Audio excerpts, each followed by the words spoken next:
History में society को बदलने वाले लोग हमेशा माइनॉरिटी में थे, वो कभी मेजॉरिटी में नहीं थे। सबसे कंट्रोवर्शियल स्टेटमेंट है गॉड इज डेड। यहाँ तक कि वहाँ की गवर्नमेंट लैंग्वेज तक को चेंज कर देती है ताकि वहाँ के लोग गवर्नमेंट के खिलाफ सोच तक ना सके।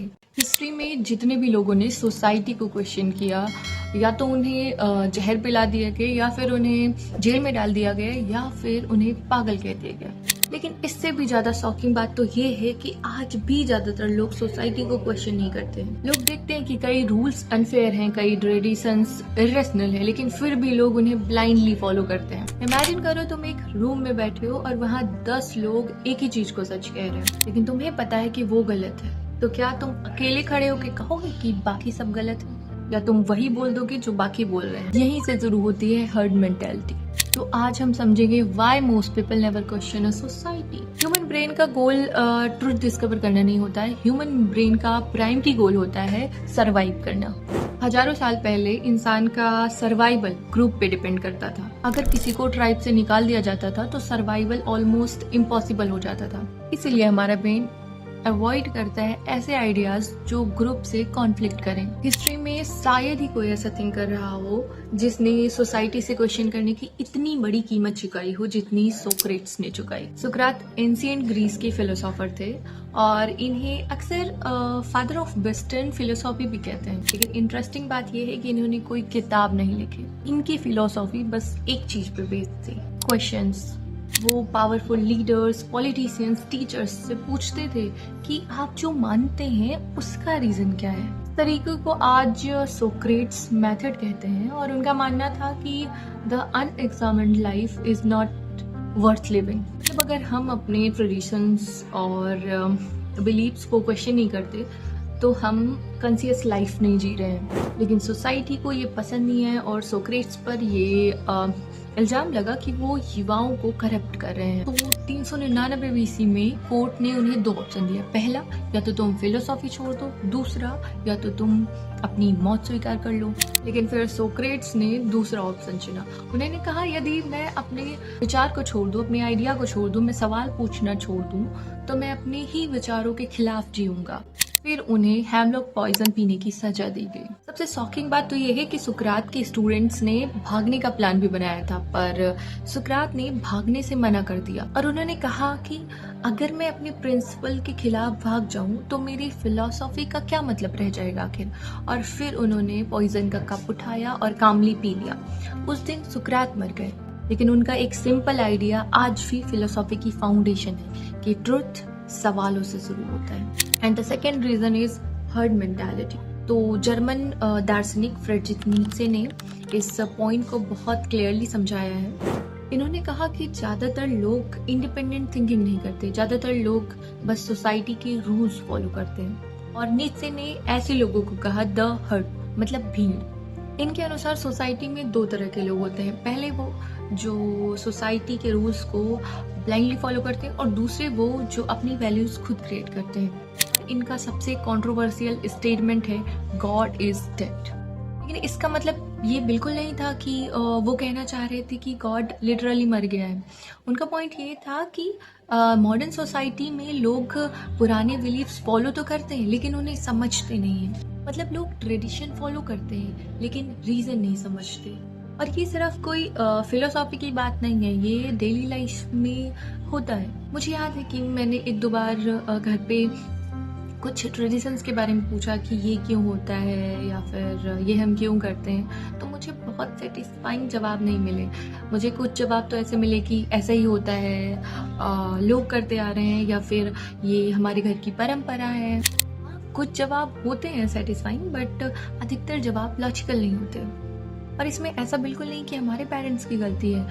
असल में हमारे पेरेंट्स भी उसी वैल्यू को फॉलो करते हैं जो उन्हें सोसाइटी से मिली है, और यही सोशल कंडीशनिंग है। 1950s में साइकोलॉजिस्ट सोलोमन ने एक एक्सपेरिमेंट किया। पार्टिसिपेंट्स को सिंपल लाइंस कंपेयर करने को कहा गया, लेकिन रूम में बैठे बाकी लोग नोइंगली गलत आंसर दे रहे थे। लगभग 75% पार्टिसिपेंट्स कम से कम ऐसे थे जो नोइंगली एक बार गलत आंसर दे रहे थे, सिर्फ इसीलिए क्योंकि बाकी लोग बोल रहे हैं। कई बार ऐसा होता है, हमें पता होता है कि ये चीज गलत है, लेकिन हम लोगों के प्रेशर में आके उसे गलत कहते ही नहीं है।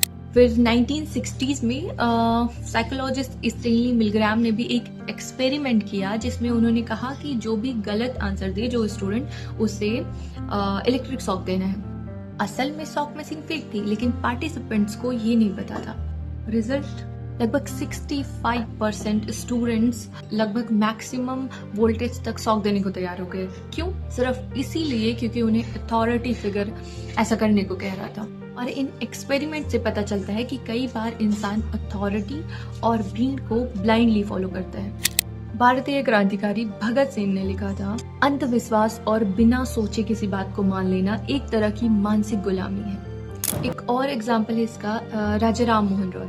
एक टाइम पे था कि भारत में सती प्रथा समाज का एक्सेप्टेड रूल था, लेकिन राजा राम मोहन राय ने इन्हें चैलेंज किया और 1829 में उनके प्रयासों से सती प्रथा ऑफिशियली बैन हुई। हिस्ट्री हमें एक चीज जरूर सिखाती है कि हर पॉजिटिव चेंज एक अनकंफर्टेबल क्वेश्चन से शुरू होता है। अगर हमें सच में समझना है कि लोग सोसाइटी को क्वेश्चन क्यों नहीं करते, तो कई सारे फिलोसोफर्स हैं जिन्होंने अपनी बुक्स में इस चीज को बहुत डीपली एक्सप्लेन किया है। 1984 बाय जॉर्ज ऑरवेल।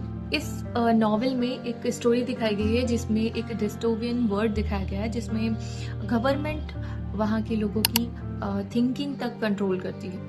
यहाँ तक कि वहाँ की गवर्नमेंट लैंग्वेज तक को चेंज कर देती है ताकि वहाँ के लोग गवर्नमेंट के खिलाफ सोच तक ना सके। ऑरवेल ने इस कॉन्सेप्ट को कहा thought crime. Second one is brave new world by Eldhose. ये किताब ऑरवेल से बिल्कुल अलग आइडिया देती है। ऑरवेल का मानना था कि फ्यूचर में सोसाइटी पनिशमेंट और फियर से कंट्रोल होगी, लेकिन एल्डोस का मानना था कि सोसाइटी एंटरटेनमेंट और कंफर्ट से लोगों को कंट्रोल करेगी। लोग इतने डिस्ट्रैक्शंस में उलझ जाते हैं कि क्वेश्चन करना ही बंद कर देते हैं। उन्हें गलत और सही का फर्क दिखना ही बंद हो जाता है, जैसे आज की हमारी मॉडर्न सोसाइटी में हो रहा है। And the third one is the rebel bye Albert कैमस। कैमस कहते हैं कि रेबेलियन होना मतलब गुस्सा होना नहीं होता है। रेबेलियन एक इंटेलेक्चुअल एक्ट है। जब कोई इंसान सिस्टम के सामने खड़ा होकर कहता है कि ये चीज गलत है, तभी से सोसाइटी में चेंजेस होना शुरू हो जाते हैं। और रेबेलियन होने का मतलब ये नहीं कि आजकल नाम के आगे या पीछे लगा के कूल बनना। सेपियंस, युवाल नोआ हरारी। इस किताब में हरारी बताते हैं कि human society actually shared beliefs पे बेस्ड होती है। रिलीजन, मनी, नेशन, ये सब एक्चुअली कलेक्टिव बिलीफ्स हैं। और जब पूरी सोसाइटी किसी एक बिलीफ पे बिलीव करना स्टार्ट कर देती है, तो लोग क्वेश्चन करना बंद कर देते हैं। कुछ बुक्स थी जो आप सबको जरूर पढ़नी चाहिए। तो अब आप लोग सोच रहे होंगे कि असली सवाल तो ये है कि सोसाइटी को क्वेश्चन करना चाहिए या नहीं, लेकिन असली सवाल तो ये है कि क्या तुम सोच रहे हो या बस फॉलो कर रहे हो। हिस्ट्री में सोसाइटी को बदलने वाले लोग हमेशा माइनॉरिटी में थे, वो कभी मेजॉरिटी में नहीं थे, क्योंकि सोसाइटी को फॉलो करना आसान है, लेकिन उससे क्वेश्चन करना करेज मांगता है। इसलिए जब कोई अगली बार कोई बिलीव, ट्रेडिशन या रूल देखो, तो एक बार ये जरूर सोचना कि क्या ये सच में सही है या बस हमेशा ही ऐसे होता है, क्योंकि कई बार एक सिंपल क्वेश्चन पूरी सोसाइटी बदल देता है। तो कमेंट में बताओ कि सोसाइटी का ऐसा कौन सा रूल है जिसे तुम पर्सनली क्वेश्चन करते हो।